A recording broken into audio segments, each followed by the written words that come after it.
Hello दोस्तों, कैसे हैं आप सब। आई होप कि आप सभी बहुत अच्छे होंगे। दोस्तों, आप सभी को होली की हार्दिक शुभकामनाएं। मैं भगवान से प्रार्थना करूंगी कि इन रंगों की तरह आपका जीवन भी कलरफुल हो जाए।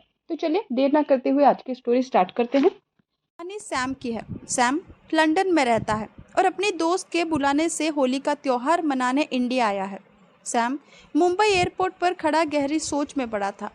उसकी आंखें किसी को तलाश रही थी और किसी का आवाज़ उसका ध्यान उसकी सोच पर से हटते। आवाज़ उसकी पत्नी मोनिका की थी। मोनिका, यहाँ खड़े खड़े क्या सोच रहे हो? चलना नहीं है क्या? पर सैम ने कुछ सोचते हुए कहा, आर्यन ने हमें कहा था वो हमें एयरपोर्ट से पिकअप कर लेगा, पर काफ़ी देर हो चुकी है, अभी तक आर्यन आया नहीं है। मोनिका, हो सकता है उसे कोई काम याद आ गया होगा। सैम, हमें इंडिया बुलाकर खुद काम में बिजी हो गया। मोनिका, अच्छा बाबा अब चलो भी, जब आर्यन मिलेगा तब सारी शिकायत कर लेना, फिलहाल टैक्सी कर लो। सैम ने लोनावला के लिए टैक्सी बुक कर ली और फिर से टैक्सी पे बैठे हुए गहरी सोच में पड़ गया। सैम बहुत अमीर व्यक्ति था। 5 साल बाद वो इंडिया आया था।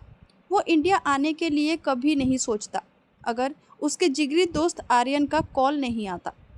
सैम सैम उस दिन की बात को सोचने लगा जब 3 दिन पहले आर्यन का कॉल आया था। आर्यन कॉल पे कहता है, अरे सैम, 5 साल हो गए तुझे इंडिया छोड़े हुए, अब तो आ जा यार। अब तो बस 3 दिन बचे हैं होली को। होली के टाइम पर फिर से मौज मस्ती करते हुए पुरानी दिनों के याद ताज़ा करेंगे। आर्यन की बात सुन सैम कहता है, तू तो जानता है यार मैं क्यों इंडिया नहीं जाना चाहता। आर्यन, अरे तू पुरानी बातों को भूल जा। उस घटना को अब 5 साल बीत चुके हैं। इस बार तो तुझे आना ही होगा। सैम भी आर्यन की बात मान लेता है और कहता है, ठीक है, मैं कल ही इंडिया के लिए टिकट बुक करवाता हूँ। मैं होली के एक दिन पहले ही इंडिया पहुँच जाऊँगा। आर्यन, ठीक है, मैं तुझे एयरपोर्ट पर लेने आ जाऊँगा। अचानक मोनिका की आवाज़ आई और फिर से वो अपनी सोच से बाहर आ गया। उसने देखा तो उसका बंगला आ चुका था। उसने टैक्सी वाले को पैसे पे किए और अनामिका के साथ बंगले पर अंदर चला गया। अचानक सैम ने देखा कि उसका घर का दरवाज़ा खुला हुआ था और घर अंधेरे से भरा हुआ था। सैम ने जैसे ही घर के अंदर कदम रखा तो उसे अंधेरे में दो चमकती हुई आंखें दिखाई दी जो खून से सनी हुई थी। सैम पूरी तरह से सहम गया था क्योंकि वो पहले से ही बहुत ज़्यादा डरा हुआ था। अचानक लाइट आ गई। सैम ने देखा तो उसके बगल में एक लड़की खड़ी हुई थी। सैम ने पूछा, कौन हो तुम और यहाँ क्या कर रही हो? लड़की बोली, मेरा नाम सिमरन है। मुझे आर्यन सर ने आज इस बिल्डिंग की साफ सफाई करने बोला था। आप डिनर करेंगे तो मैं वो भी बनवा दूंगी। मोनिका मोनिका ने देखा कि सैम उस लड़की को देखकर सहम गया है। मोनिका जानती थी कि सैम डरने वालों में से नहीं है, लेकिन पता नहीं क्यों जब से वो इंडिया आया है तब से बहुत चुपचाप रहता है और हुआ सा रहता है। मोनिका उस लड़की से कहती है, नहीं, हम बहुत थक चुके हैं सिमरन, अब हमें बस आराम करना चाहते हैं। सैम नींद की अंगड़ाई लेते हुए कहा, रहने दो ना मोनिका, आज मूड नहीं है। वैसे भी मैं काफ़ी थक गया हूँ। लेकिन मोनिका उसकी बात को अनसुना कर दिया और पागलों की तरह उसके बदन को चूमने लगी। मोनिका के बदन से आ रही परफ्यूम की स्प्रे जानी पहचानी लग रही थी। मोनिका ने सैम को बहकने पर मजबूर कर दिया और सैम ने मोनिका को कस के अपनी बाहों में भर लिया और उनका प्यार चरम सीमा पर पहुंच गया। कुछ समय बाद सैम निढल होकर बेड पर गिर गया और मोनिका बाथरूम में चली गई। कुछ समय बाद मोनिका बाथरूम से नहाकर बाहर निकली और उसने कमरे की लाइट्स ऑन कर दी। सैम ने मुस्कुराते हुए कहा, आज तुम्हें क्या हो गया था मोनिका? ऐसा लग रहा था जैसे आज हमारी फर्स्ट नाइट है। सैम की बात सुनकर मोनिका चौंक गई और बोली, ये क्या कह रहे हो तुम? सपने देख रहे हो क्या? सैम, कुछ देर पहले तो तुम मुझे पागलों की तरह प्यार कर रही थी। मोनिका, सैम तुम ये क्या नाप सनाप बक रहे हो? मैं तो अभी तुम्हारे सामने बाथरूम से नहाकर बाहर आई। तुम जागते हुए भी सपने देखने लगे हो? सो जाओ, अभी रात बहुत हो गई है।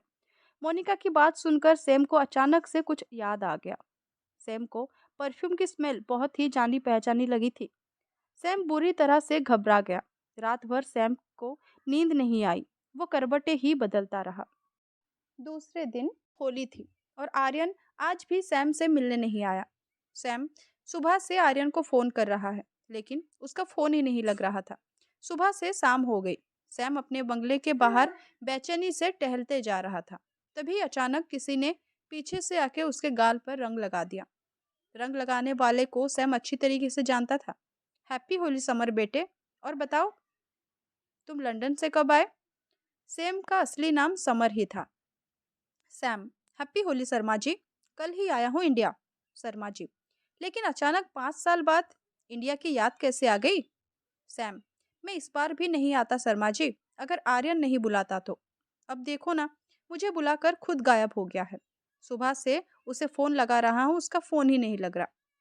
शर्मा जी चौंक गए और बोले, ये कैसी बातें कर रहे हो तुम? आर्यन को तो मरे हुए 5 साल हो गए। तुम जब लंदन गए उसी रात किसी ने आर्यन की हत्या कर दी। तुम्हें जरूर कोई गलतफहमी हुई होगी। सैम के चेहरे पर खौफ झलक रहा था। उसने कपकपाते हुए कहा, ये कैसी बातें कर रहे हैं आप शर्मा जी? आर्यन मर चुका है तो मुझे फोन पर किसने बुलाया?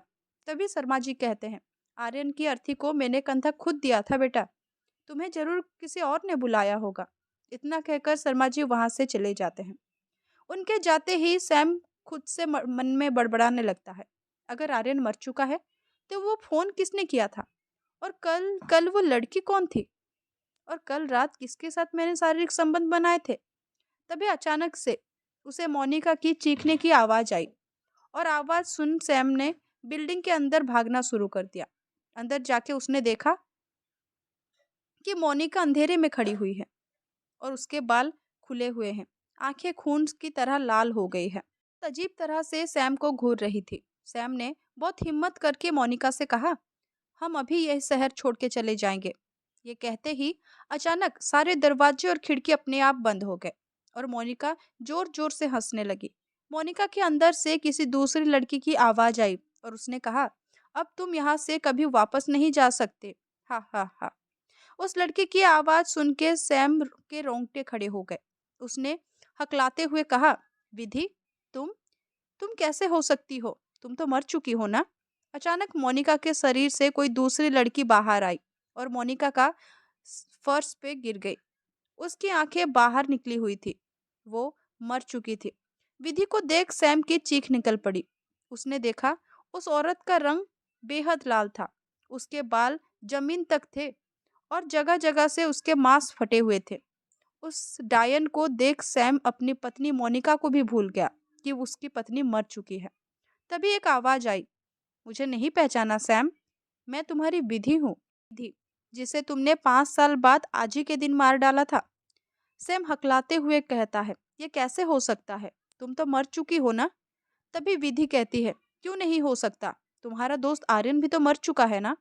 शादी का झांसा देकर ना जाने तुमने इस बिल्डिंग पर कितनी रातें मेरे साथ रंगीन की थी और जबरदस्ती अपने दोस्त आर्यन को भी मुझे बिस्तर पर सौंप दिया। और जब मैं प्रेग्नेंट हो गई तो तुम दोनों ने मुझ पे बेरहमी से मार के इस बिल्डिंग के गार्डन में दफना दिया। जानता है वो कौन सा दिन था? वो होली का दिन था। और आज होली है। पिछले 5 साल से मैं इस समय का इंतजार कर रही हूँ। सैम हाथ जोड़ते हुए कहा, मुझे माफ कर दो, मैं और किसी के साथ ऐसा नहीं करूंगा। मुझे जाने दो, मुझे जाने दो।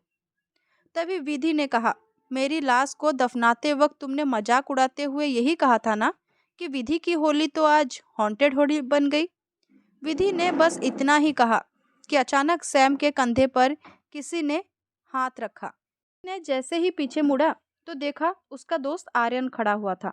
आर्यन का बदन हर जगह से फटा हुआ था और उसके सर से भेजा खून के साथ टपक रहा था। उसने कपकपाते हुए हाथ जोड़कर कहा, मुझे माफ कर दो, मुझसे गलती हो गई। अचानक आर्यन ने सैम के पैर को पकड़कर खींच लिया और तभी पीछे से चुड़ैल ने सैम पर हमला कर दिया। सैम के बदन से सारा खून धर धर करके बहने लगा और उसकी दर्द की चीख उस बिल्डिंग पे ही दब कर रह गई। दोस्तों, कैसी लगी आपको ये कहानी? कमेंट करके जरूर बताइएगा। एंड आज कहानी सुनाने में आपसे बहुत लेट हो गई, सो कहीं जाइएगा मत, कहानी को पूरी सुनिएगा। And once again happy Holi.